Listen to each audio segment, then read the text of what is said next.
Good morning dear students. हम लोग sets chapter में बच्चों सबसे इंपॉर्टेंट चीज यूनियन और यूनियन के बाद इंटरसेक्शन पढ़ रहे थे। यूनियन और इंटरसेक्शन को मैंने काफी बच्चों डिटेल में बताया है। यूनियन और इंटरसेक्शन को काफी डिटेल में बताने के बाद उससे ये फायदा हुआ बच्चों कि हम लोग जब कुछ चीज ज्यादा डिटेल में पढ़ लेते हैं तो फिर बाकी चीजें आगे अच्छी समझ में आने लगती हैं। इसलिए हमने आपको कल उसको काफी डिटेल में बताया था। अब बच्चों हमारे पास है डिसजॉइंट सेट्स। आपके पेज नंबर 3 पर आया होगा डिसजॉइंट सेट्स। और डिसजॉइंट सेट्स में बच्चों ये कहा गया है two sets capital A and capital B are said to be disjoint. दो सेट अगर ए और बी डिसजॉइंट तब बोले जाएंगे जब उनका इंटरसेक्शन फाई होगा। फाई का मतलब है बच्चों कि उनके बीच कोई भी कॉमन पोर्शन नहीं होगा। उनके बीच अगर कोई भी कॉमन पोर्शन नहीं है तो उसे डिसजॉइंट सेट बोला जाता है। क्या बोला जाता है? Disjoint sets. ठीक है बच्चों। अब होता क्या है, अगर इसका वेन डायग्राम बनाए तो वेन डायग्राम इसका कुछ खास नहीं है। एक सेट ये बना दिया, एक सेट ये बना दिया। इस ए और बी में आपस में कोई भी बच्चों कॉमन पोर्शन नहीं है, तो इसे डिसजॉइंट सेट कहते हैं और इसकी कोई खास जरूरत हमें नहीं पड़ती। ठीक है, ये तो नाम ही काफी है डिसजॉइंट सेट्स का। अब बच्चों हमारे पास आता है डिसजॉइंट सेट्स के बाद डिफरेंस ऑफ सेट्स।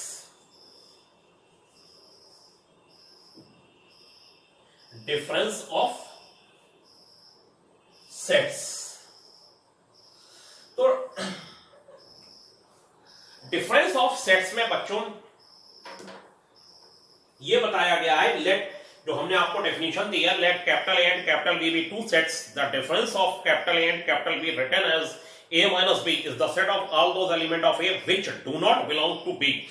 a और b का डिफरेंस, बस सीधी सी बात है, डेफिनेशन को रटना बहुत ज्यादा नहीं है। a माइनस बी है, वो सारे एलिमेंट वो a माइनस बी में वो सारे एलिमेंट आएंगे जो a में हो लेकिन b में ना हो, तो उसे कहा जाता है बच्चों डिफरेंस ऑफ सेट्स। क्या कहा जाता है? Difference of sets.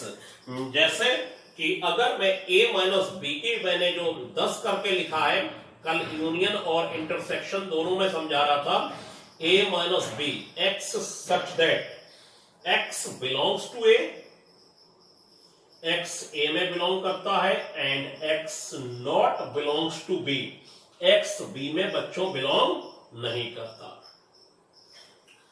a minus B x ऐसा x कि x a में है लेकिन x b में नहीं है। यानी अगर कोई एलिमेंट नाउ करके फिर मैं सब एक ही ट्रेंड पे चला रहा हूं, नाउ अगर x a माइनस b में है तो इसका मतलब है कि x a में होगा एंड x b में नहीं होगा। x a में होगा और x b में नहीं होगा। ठीक है बच्चों, तो हमारे सामने a माइनस बी की डेफिनेशन अब आपको क्लियर होनी चाहिए। x ये तो मैंने ऐसे लिखी सेट फॉर्म में, a माइनस बी में कौन रहता है? एक ऐसा x कि x a में है लेकिन x b में नहीं है। अगर x कोई एलिमेंट a माइनस बी में बिलोंग करता है इसका मतलब वो a में है और b में नहीं है, बात एक ही है। और फिर सीधी सी बात मैंने आपको समझा देनी है कि अगर कोई सेट आप A ले रहे हैं बच्चों और वो है 1 2 3 4 और B सेट है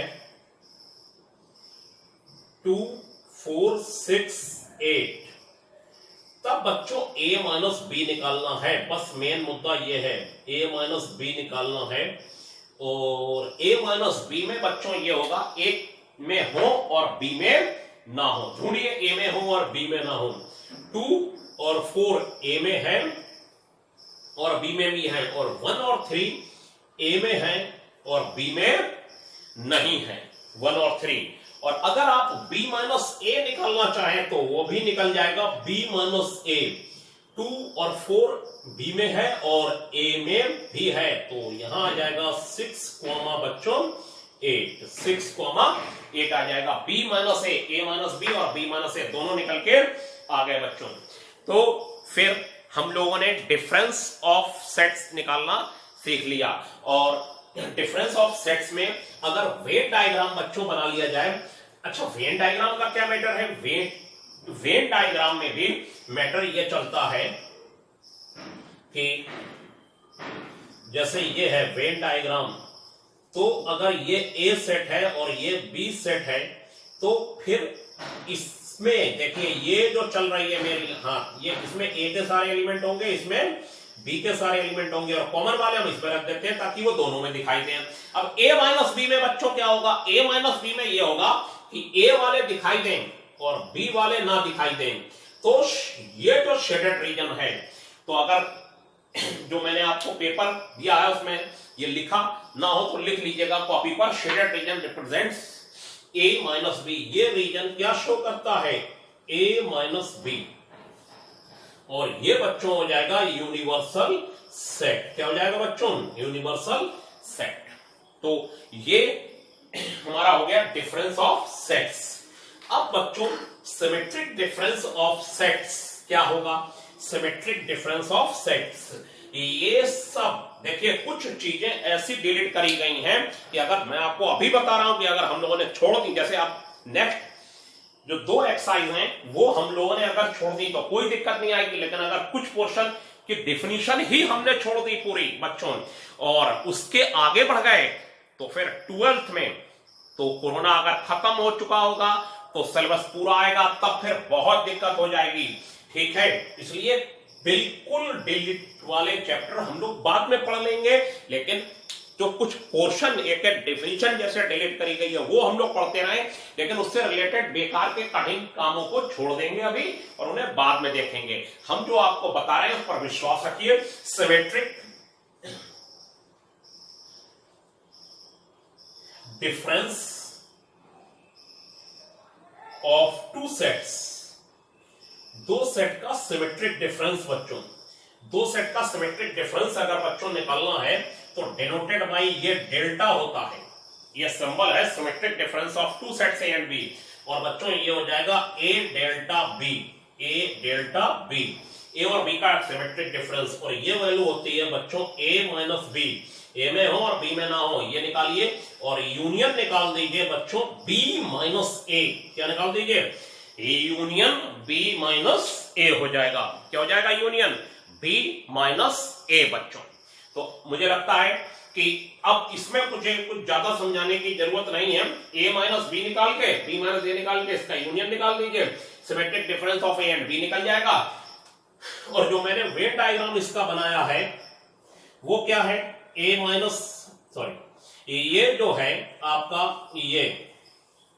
ये वाला पोर्शन जो होगा, ये वाला पोर्शन ये होगा ए माइनस बी, और ये वाला होगा बी माइनस ए। बस इसका एलिमेंट लिख दिए जाए और इसके छोड़ दिए जाए जहां मैं कट कर रहा हूं। अगर ये ए सेट है और ये बच्चों बी सेट है, अगर ये ए सेट है और ये बी सेट है और ये यूनिवर्सल सेट है, ठीक है, तो ये इतना पोर्शन जो है ये छोड़ दिया जाए और ये लिख दिया जाए, तो इसे कहते हैं shaded region represents the symmetric difference of A and B, A delta B हो गया बच्चों। Clear?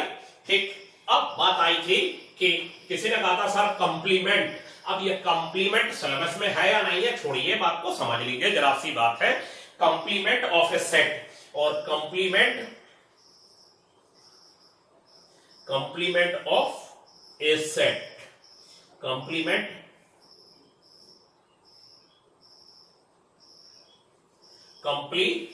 Of A set, complement of A set बहुत ही सिंपल है। अगर बच्चों कोई ए सेट है तो denoted by complement A dash या फिर ए पावर में सी, पावर में सी का मीनिंग, पावर सी नहीं है, सिर्फ सिंबल है, ए के ऊपर लिख दिया गया सी, ओनली सिंबल, और इसकी वैल्यू होती है, इन दोनों का जो सही मीनिंग है वो ये है कि जो कंप्लीमेंट है वो जब तक नहीं निकाल सकते जब तक एक से अधिक सेट ना हो या यूनिवर्सल सेट ना दिया हो, जैसे ए बी सी 3 सेट दे रखे हैं, तो और ए का कंप्लीमेंट ए डैश निकलवाया है, तो पहले आप यूनिवर्सल सेट निकालिए। तो कंप्लीमेंट का मैटर ये है कि वो सारे एलिमेंट जो यूनिवर्सल सेट में हो और ए में ना हो, यू माइनस ए का क्या मतलब है, यूनिवर्सल सेट में हो और ए में ना हो, उसे कंप्लीमेंट ऑफ ए कहते हैं, और डिनोटेड बाय दिस या फिर डिनोटेड बाय दिस।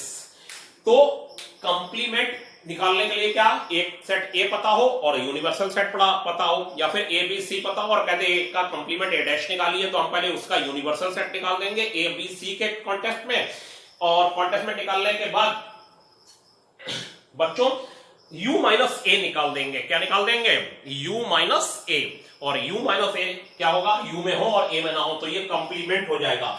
अब इसको भी आपने समझ लिया। अब इसको समझ लेने के बाद अब ये डेफिनेशन सब आपकी कंप्लीट हो गई। पहली डेफिनेशन थी बच्चों यूनियन, फिर इंटरसेक्शन जो बेहद इंपॉर्टेंट थी, उसके बाद डिस्जॉइंट सेट, फिर डिफरेंस, फिर सिमेट्रिक डिफरेंस, और फिर कंप्लीमेंट। ठीक है, और इसके बाद अब एग्जाम्पल नहीं है इस टॉपिक पर आपकी बुक में, और एक्सरसाइज के क्वेश्चन हैं जो अभी बोर्ड पर कुछ मैं आपको करा रहा हूं।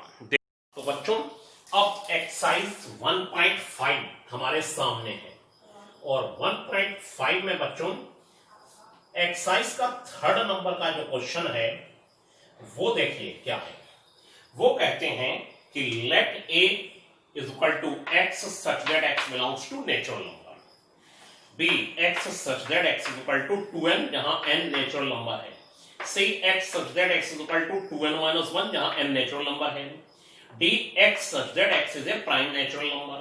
अब इन सबको लिखना शुरू करते हैं रोस्टर फॉर्म में। X natural number 1 2 3 4 5 6 7 and so on.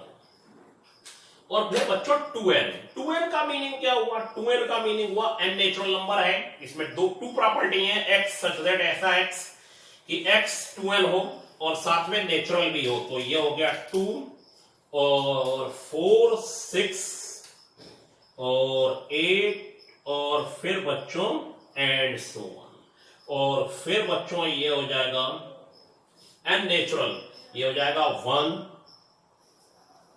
3 और 3 2 जा 6 5, यानी ऑड नंबर हो जाएंगे, और ये 7 ये ऑड हो जाएंगे। और फिर प्राइम तो आप जानते ही हैं क्या होते हैं, 2 3 5 7 11। आप कहेंगे जानते ही क्या है, जानते ही क्या है, सब जानते ही हैं, तो फिर आपसे क्या पढ़ रहे हैं।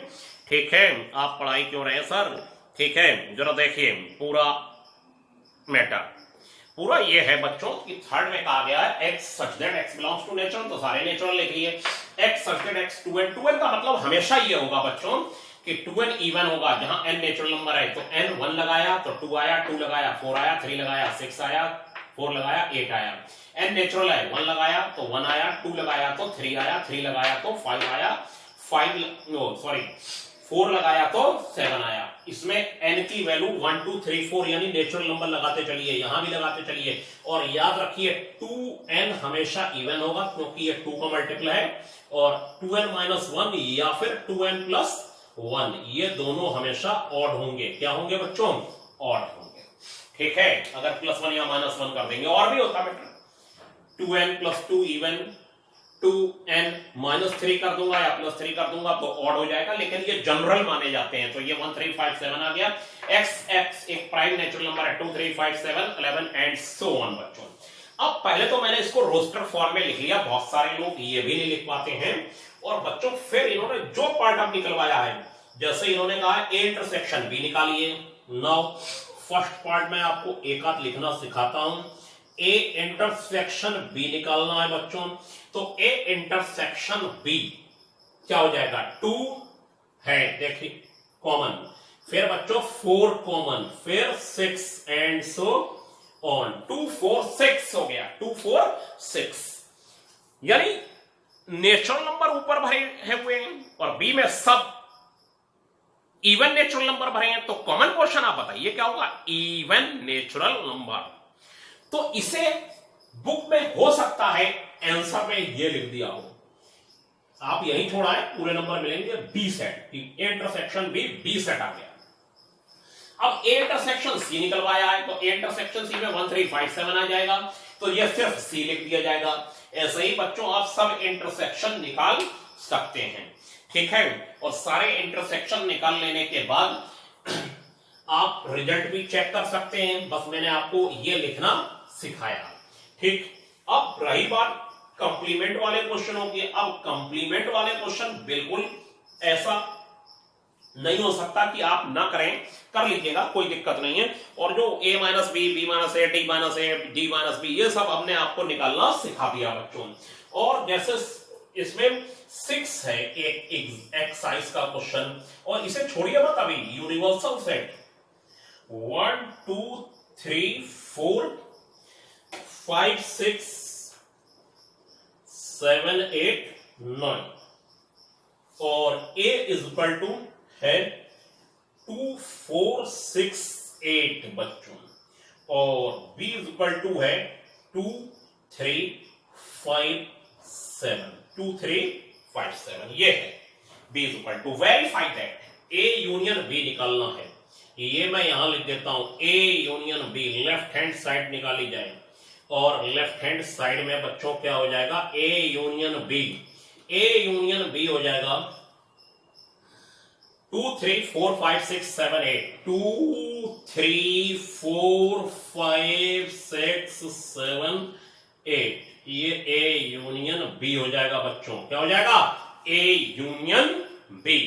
और जब बच्चों ये a यूनियन b हो जाएगा, तब फिर क्या होगा कि इसका डैश कंप्लीमेंट निकाल लिया जाएगा, और कंप्लीमेंट बच्चों ये हो जाएगा a यूनियन b का डैश, ए यू में हो और ए यूनियन बी में ना हो। ये देखिए क्या हो जाएगा, 2 3 4 5 6 7 8, ये तो गए यू में हो और ए यूनियन बी में ना हो। ए यूनियन बी डैश का मतलब है ए यूनियन बी का कंप्लीमेंट, इसका मतलब है यू में हो और ए यूनियन बी में ना हो। यानी ये 1,9 आ जाएगा, 1,9 आ गया। और बच्चों राइट हैंड साइड में निकालिए आप ए डैश, और ए डैश निकालने के बाद ए डैश का मतलब है u माइनस ए निकालिए, u में हो और a में ना हो, तो हो जाएगा 2 4 6 8 छोड़ दीजिए, 2 4 6 8, 2 4 6 8 छोड़ दीजिए, क्या हो जाएगा बच्चों 1 3 5 7 9।